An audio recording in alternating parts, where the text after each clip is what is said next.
Ponytails. Read by Scribbler.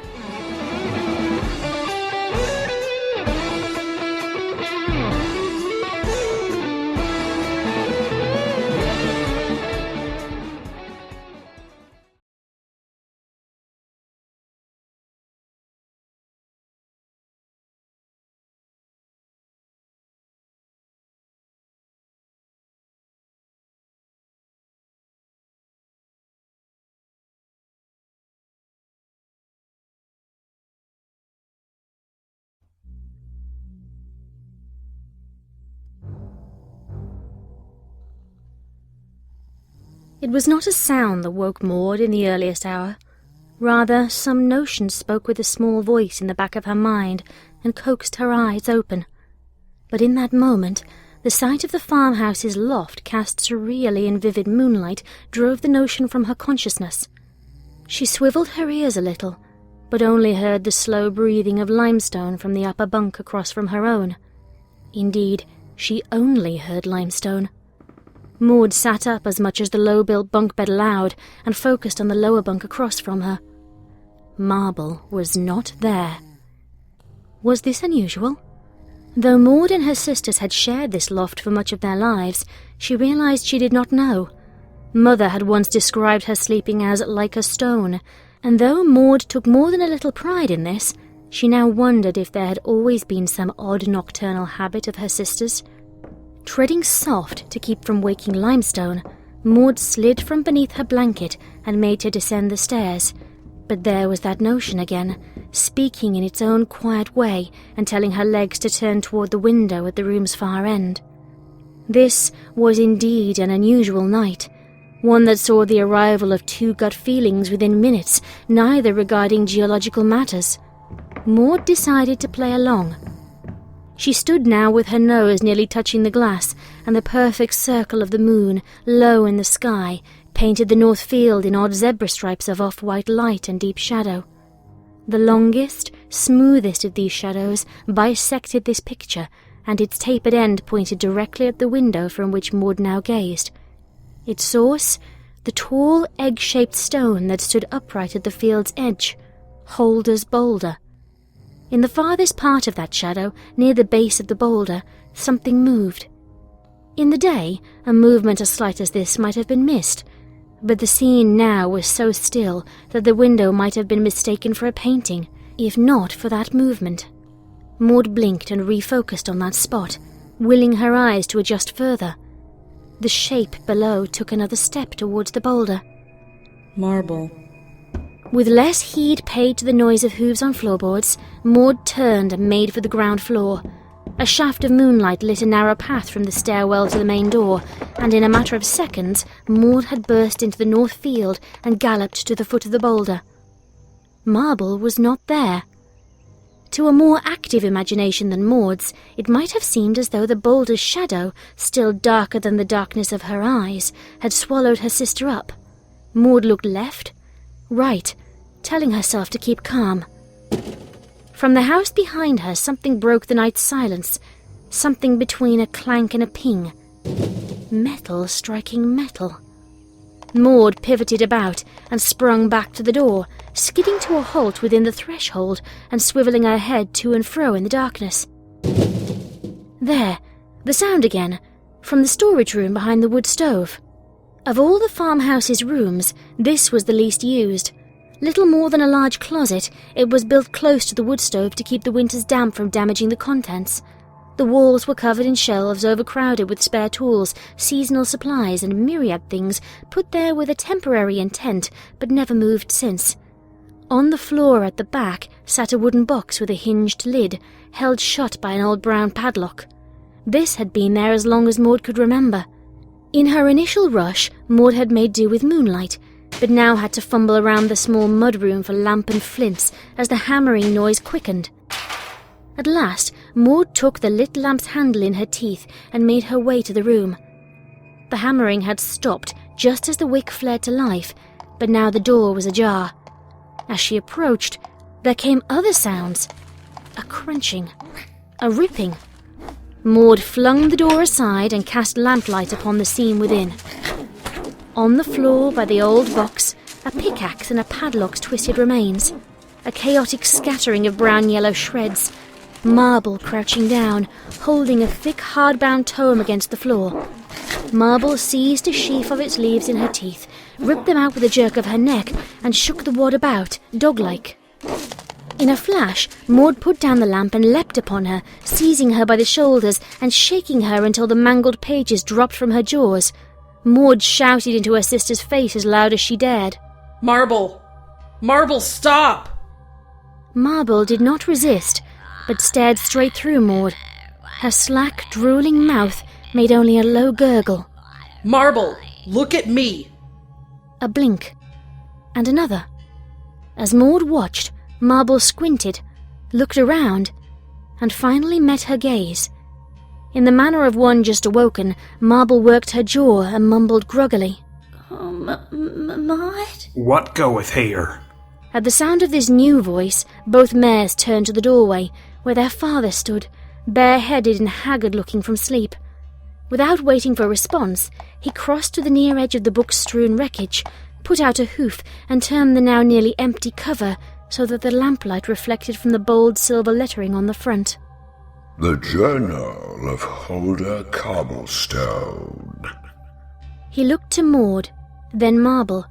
His lips were tightened in anger, but his brow was creased by sorrow. Who hath done this thing? His voice faltered only a little. She was sleepwalking. She didn't know what she was doing. Maud semi-consciously decided not to mention that Marble had done this with her eyes open. The matter was already complicated enough, and at this hour it was unwise to trust all of one's own senses. Is this true, Marble Pie? Marble nodded. Return to your room. Both of you. We shall discuss this on the morn. His words were ominous, but his voice was one of trying to accept some great loss. Avoiding the others' gazes, Marble hurried toward the door and vanished through it, her hooves somehow making no sound on the bare floorboards. Maud did not follow, but looked toward the journal's remains, considering. Well, Maud? I have to put these away, in case of mice. Maud began scooping up the piles of torn pages and placing them in the open chest. It was half full of parcels and other books, and Maud placed the piles neatly on top of these so no bits would fall into cracks. Very wise. Until the morn, then. Father turned and departed. At last, Maud replaced the heavy lid and turned to leave, but as she lifted her forehoof, her eye fell upon something stuck to its edge, one last paper shred. With care, she placed it down in the lamplight, spread it flat, and silently read the 3 words on its near face. A great evil. She paused, considered. Then she reopened the lid and placed the scrap alone in a clear spot so she could easily find it again. As she replaced the lamp and ascended the steps to the loft, she turned the last few minutes' ramifications over in her head. They were all serious, and none involved her one expertise. Still, as the first discoverer of the night's events, she felt a certain responsibility for writing them, or at least trying to steer events towards some peaceful resolution. As she crawled into her bunk, the lower one to be closer to the earth, she had already set upon a plan.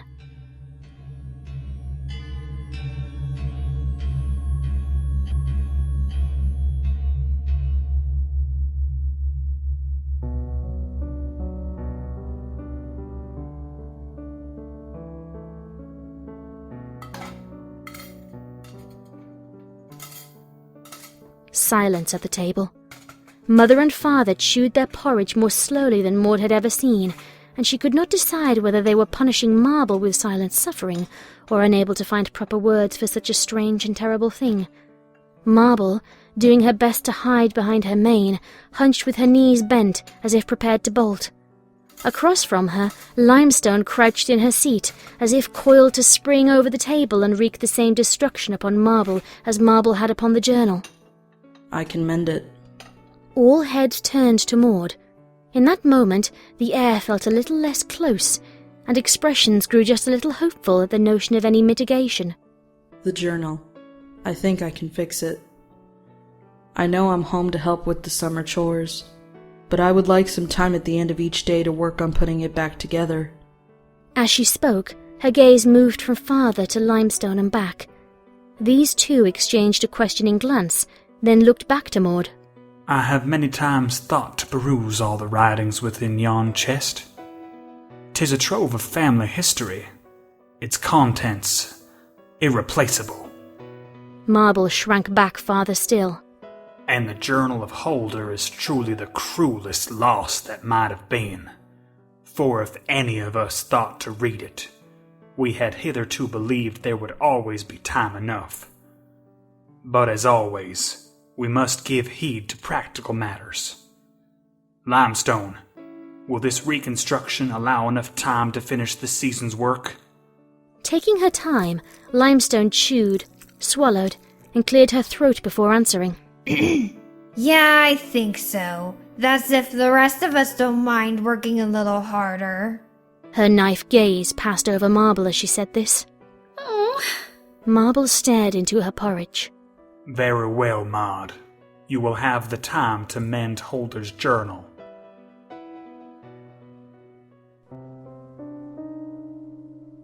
Father had a small writing desk, but it was nowhere near broad enough to spread all the scraps upon, and so the storage room's bare floorboards would have to suffice for Maud's workshop. This would be troublesome for most ponies, but accustomed as she was to kneeling on stone, she had no more discomfort on boards than on a feather bed. On the face of it, the remains of Holder's journal were a complete mess, torn and chewed, not in the manner of someone angry, but one who wanted it rendered illegible. Many pieces were blotted with saliva, and the shreds of dozens of pages were mixed together. A jigsaw puzzle might be solved by starting with the sky pieces, but here Maud could only stare and wonder how to begin. A part of her found it a temptation to give the journal up as lost to history. And yet... A great evil. The 3 words on that single scrap held her attention as well as any could, short of those regarding stones and their properties. Oral histories of the pies and cobblestones said a great deal about their origins and traditions, but none regarded evils, great or otherwise. The scrap lay before her, surrounded by one of only 3 clear spaces on the floor. The other 2 were a narrow path that led out of the room, and a berth for the lone kerosene lamp with which Maud would have to make do. The rest was covered in the journal's remains, spread out so their shapes could be appraised at a glance. For tools, she had only carpenter's paste and old newspapers, so there could be little allowance for mistakes. If she could have spared the effort, Maud would have frowned. It had taken long enough to set up this meagre workshop, and she would have to pack it up again before bedtime, or else vermin would carry some bits away. She needed a method, some way to work efficiently. She sat, and she looked, and she thought. Maud's small personal library included a few books on living with monomania. In these, the chapter most worn and coffee-stained was devoted to means of turning this weakness into a strength. This was why, years ago, she had wrestled her own mind toward the practical side of her obsession, and her academic rankings now proved it could be done. But how to turn this to the problem at hoof? Paper was made of hemp, which came from the earth. There, the connection. Maud shut her eyes tight and pictured the grey scraps as fragments of granite, broken by picks. When she opened them, she ran her gaze along the edges of the lone fragment, memorizing the lines of its ridges, then perusing left to right across the rest, looking for matches. Rock. She breathed. You are rock. You are broken, but I will fit you together again.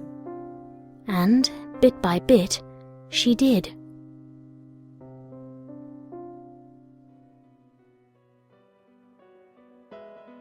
After affixing the last piece of the sentence, Maud had to lean back and blink hard, trying to banish the early symptoms of strain from her eyes and head. Inwardly, she scolded herself for not resting them.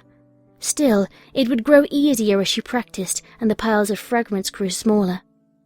At last, she looked down at her first small victory. It is now most certain. What dwelleth within the eggstone may spread a great evil hither and yon. It was not so difficult to understand if she read it aloud and produced the P-looking letter as TH, and despite its archaic diction, it was not metaphor or allegory. Maud knew she should be in bed, for a farmer's day began at 4 o'clock in the morning without fail, but looking from her meagre progress to the piles of scraps still remaining, she wanted only to keep working. Her university classmates would call it rural superstition, but if Maud's guess about the meaning of eggstone was right, there was a connection perhaps too dangerous to ignore. But literally piecing together more clues would take days or weeks, and it was no good raising the alarm on what might only be a coincidence. What should be done in the meantime? Maud decided the next morning she would volunteer to work in the North Field.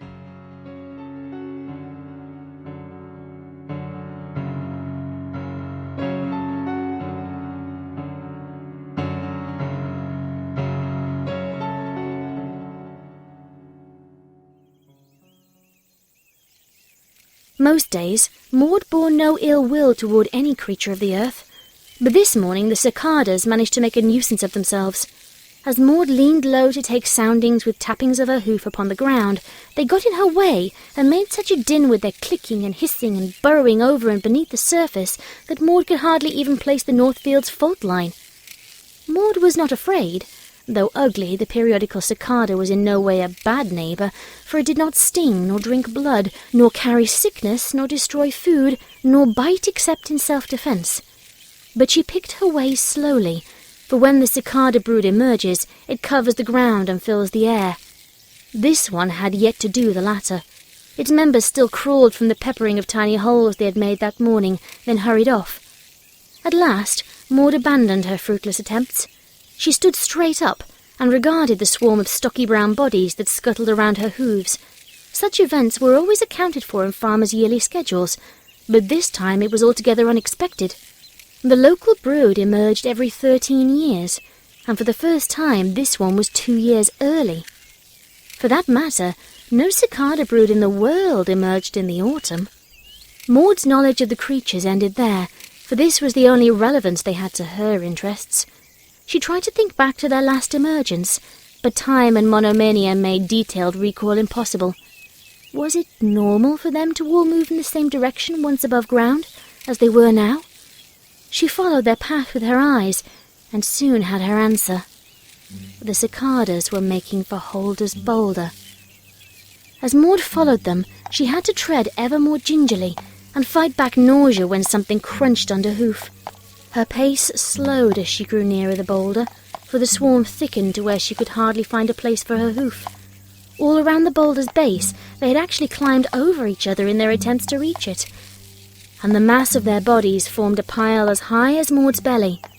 She swallowed her disgust and reminded herself they were harmless. But why? Maud stopped a few leg lengths from the stone and peered at its surface. She saw nothing that would interest a cicada, but there, a jagged crack, almost too thin for the naked eye to see, ran almost straight up the side. It was not long in proportion to the boulder, about the length of a pony from nose to tail, but Maud could sense faults in any stone in the world, and this crack had not been there before. Maud! There was an edge of warning in the voice that spoke from behind her. Without shifting her hooves, Maud looked over her shoulder.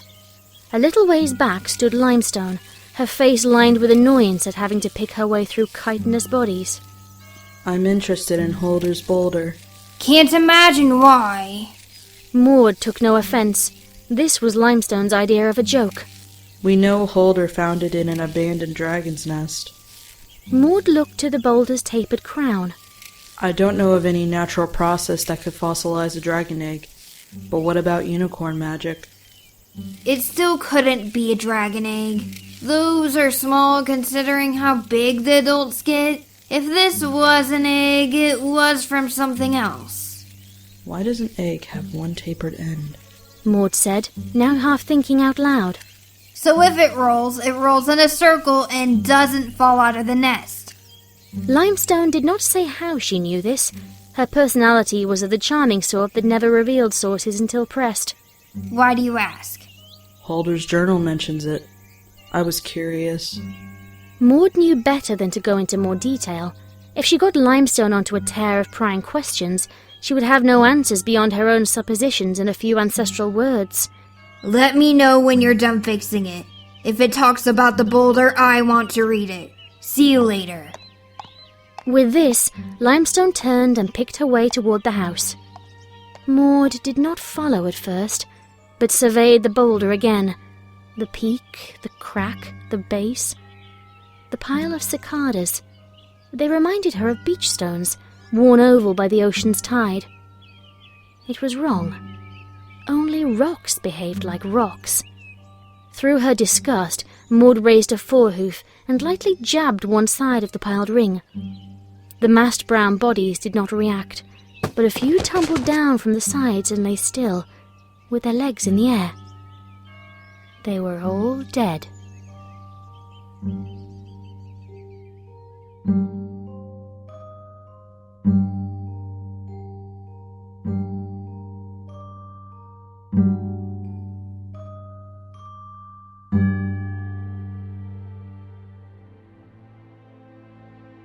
I discovered the Eggstone within the waters of the petrifying well. Maud knew the petrifying well that flowed from near the farm's edge. At the age of 4, she had immersed a toy stallion in a place where its water was calm and would not sweep it away. For years after, she had checked it once a month to watch the stony exterior form around it, then consume it until the toy had vanished beneath the new oblong stone. She then plucked it out, named it Boulder, and took to carrying it in her pocket. Within the waters, it read. There was indeed a place where the well was wide and deep enough to immerse Holder's boulder. Now she took it from her pocket and regarded its smooth, tapered shape. Might the two boulders have formed the same way? Of course, Holder put nothing in the well himself, just discovered the result. But he had taken charge of it, as another of Maud's pieced-together fragments showed. As I am the landholder, so be it mine duty to keep the Eggstone. Let none disturb it. There it was, the command orally passed down generations, though at the cost of context. Holder would be glad of his descendants following his instruction. That was until the last hearth's warming. That day, as the apples helped the pies push the boulder from the pit where it had fallen, Maud had a close look at its surface as it turned before their hooves. She could not have missed the crack now upon its surface. That meant it had appeared in the meantime. Perhaps the crack had begun to form inside the boulder when it had fallen into the pit and had grown wider as the heat and cold of seasons pressed upon it. Perhaps. Or perhaps something was inside, squirming against the stone. A great evil. Maud's first thought was to show the others and try to convince them of the imminent danger. But what then? Would they flee and allow the evil to spread hither and yon, as the journal said? Would it be a waste of time? This latter question was twofold. By now there might be no mortal means to prevent such a conclusion. If not, Maud's time might be better spent literally piecing together more clues. As she thought upon this, her gaze flicked to and fro across the pieces on the floor. When it happened to fall upon one particular scrap, the matter was settled. Maybe recaptured. This was written on a sturdier paper than the rest. Perhaps Holder had been more well off at the time of writing, or perhaps because he considered the investment worthy. Recaptured. Yes, that was it. Maud set to work again.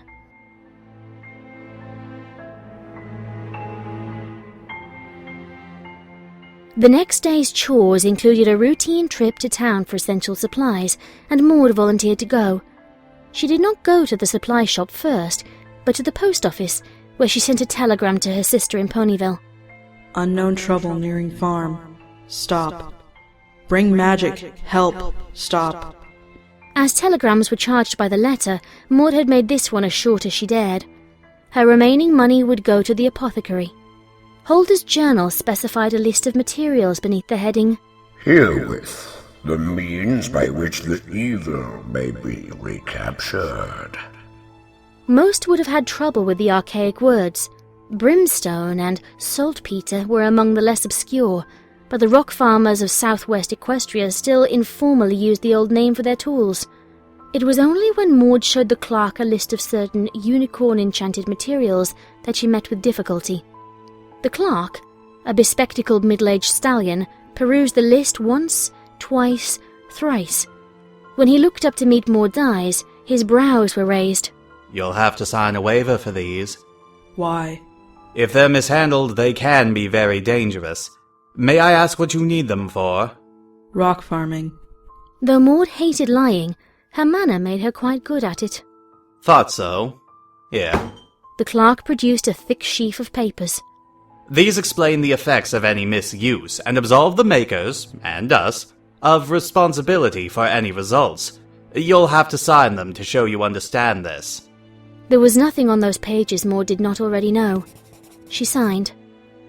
A few minutes later, as she started on the road back to the farm, Maud turned the few remaining possibilities over in her mind. With luck, her sister in Ponyville would bring help before Maud's plan had to be put into action. And there was business to settle with another sister, for Holder's journal had said something else. The evil abideth not in the air for long. It taketh soon a mortal vessel.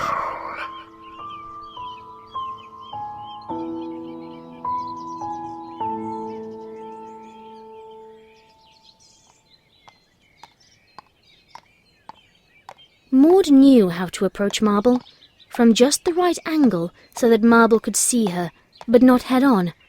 It was important to give neither of these predatory impressions, that of one sneaking up from behind or marching up from the front to issue a challenge. Maud naturally walked with a slow, measured gait, and others wishing to approach her youngest sister found it a useful thing to imitate.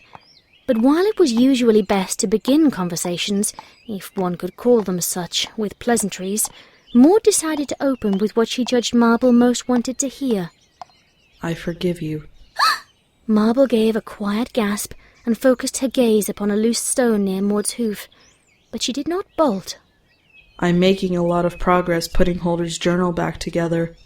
I think I can save most of it. Marble nodded almost imperceptibly and made a little sound of acknowledgement low in her throat. Now came the difficult part. Maud had considered her words the previous evening, slept on them, and reconsidered before approaching Marble. I think every pony else will too, if they haven't already. I know they're not me, but I think they would anyway. Marble said nothing. Maud waited only a moment before pressing on. There's something I've wanted to say. I've met a lot of different ponies at the university, and it's made me realize how lucky we are. We've never had much money, but we've always had each other. Maud knew how trite the words sounded out loud, and yet... Some of them say they prefer friends, because those are the family you choose. So, if you can rely on the family you didn't choose, you're lucky. That's why I would do anything for you. And I know Mother and Father feel the same. Do you understand, Marble? A slightly deeper nod, a slightly higher and a little smile from Marble. But most of all, she met Maws's gaze as she did these things. Those who did not know her might not have noticed, but it was enough for Maud to know that her sister really did understand. Maud smiled.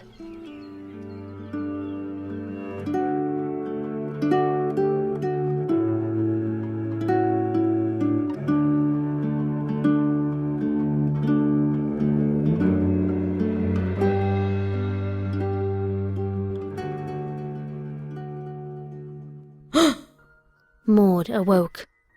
This time she did not drift to wakefulness, but snapped alert when she saw the moonlight, weaker now, for it was waning. She sat up and looked at the bunk to her right. Marble was gone. Maud leapt up from her bed, reached beneath it, and retrieved a small stoppered bottle whose contents she had mixed upon her return from the town. In seconds she had thrown its hempen carrying strap over her neck, bolted down the stairs, and thrown open the north door. Holder's Boulder was gone. Beneath where its egg dome normally stood against the night horizon, a long, low, jagged silhouette of stone cast tooth-like shadows in the moonlight. At its middle there was a gap where the light shone through, and in this strip of lit ground, Marble Pie stood still. But something else moved. Maud blinked, trying to focus. The indefinite thing that rose up from the boulder's jagged remains, for that is what they were, did not stand against the dim light, but filtered it, as smoke or cloud would. But it was neither of those, for despite its pulsing and flexing, and extending and retracting of shapeless appendages, its dark grey amorphous form held together. Marble, get away! Though Maud cleared the field's length as fast as any pony coming to a loved one's aid, it seemed to her that she was nowhere near fast enough, for the thing had already begun to stretch itself longer and narrower, reaching toward Marble. My vessel, my chosen one. Just as the thing drew to within a foreleg's reach, Maud slammed bodily into Marble. And not from behind, but from the left in a blow that threw her rightward to the ground. Maud stood tall in Marble's place and faced the translucent mass, just as it attacked. Though the miasma struck out with a violent thrust of appendages, Maud felt no physical force.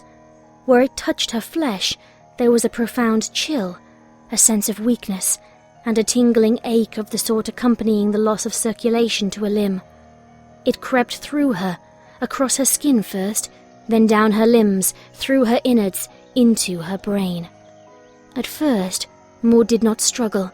She allowed the thing in more and more as it shrank in her vision, waiting until the last of it vanished into her chest. There came to her mind a notion, which, put into words, might have said, Now, we must find more living beings. It was then that Maud pushed back. If she had tried to force the thing out, or fought for control of her whole body, she would have lost. Instead, she willed that her right forehoof reach the bottle at her neck. There it was. Now, against the urging of the growing noise in her head, came the inch-by-inch struggle of lifting it up, pulling out the stopper with her teeth, and swallowing its contents in a single gulp. No, this cannot be. Maud's last thought was of gladness that the thing had blunted her senses, for as it was, the concoction seared her throat as it went down. Worse was the ensuing absence of any feeling, or even sense of being, which now began in her gut and grew outward. Inside her head, a voice that was not her own screamed in rage. No, no, no!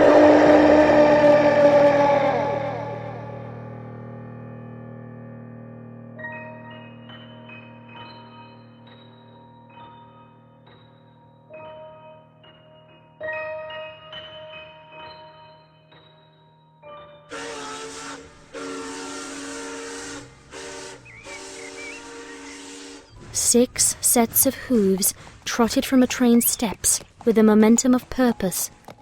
Their owners did not wait for any reception, but turned south, led by one who knew the way.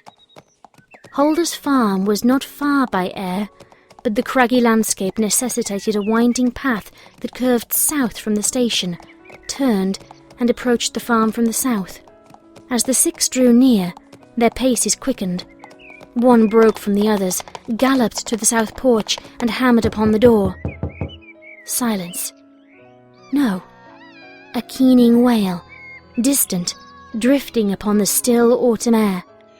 6 pairs of ears swiveled to catch its direction. It was the foremost pony who moved first, galloping around the house and toward the northern field. There, the 2 halves of what had been Holder's Boulder lay bowl-like upon their convex sides. As the 6 visitors drew near, 5 more equine shapes grew clear in their vision. The first was a middle-aged stallion who leaned back against a small hillock, staring forward and barely drawing breath. All spirit was gone from his eyes. Near the ground between the boulder's halves, 3 mares wept, the youngest curled on her side, the next elder futilely hammering her forehoofs upon the earth, and the eldest screaming anguish to the heavens. In the midst of these stood a 5th figure, grey and still. As the visitors stopped before it, their expressions changed from shock to confusion to utter horror. For before them, its body twisted in agony, and its face locked in a silent scream, was a perfect stone statue in the likeness of Maud Pye.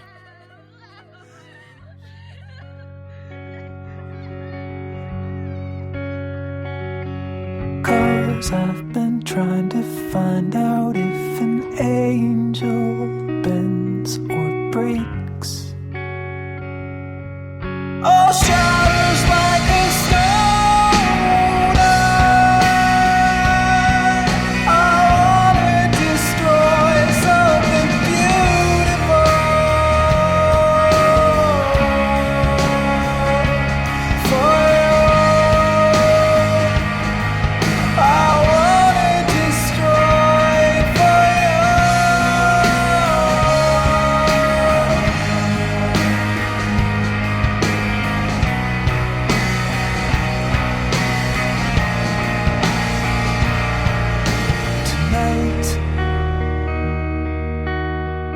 there's only an inch between pain and delight.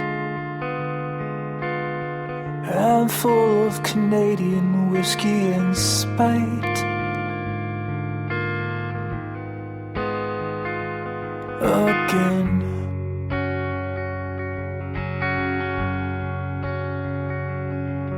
Destruction and creation are the same thing after all.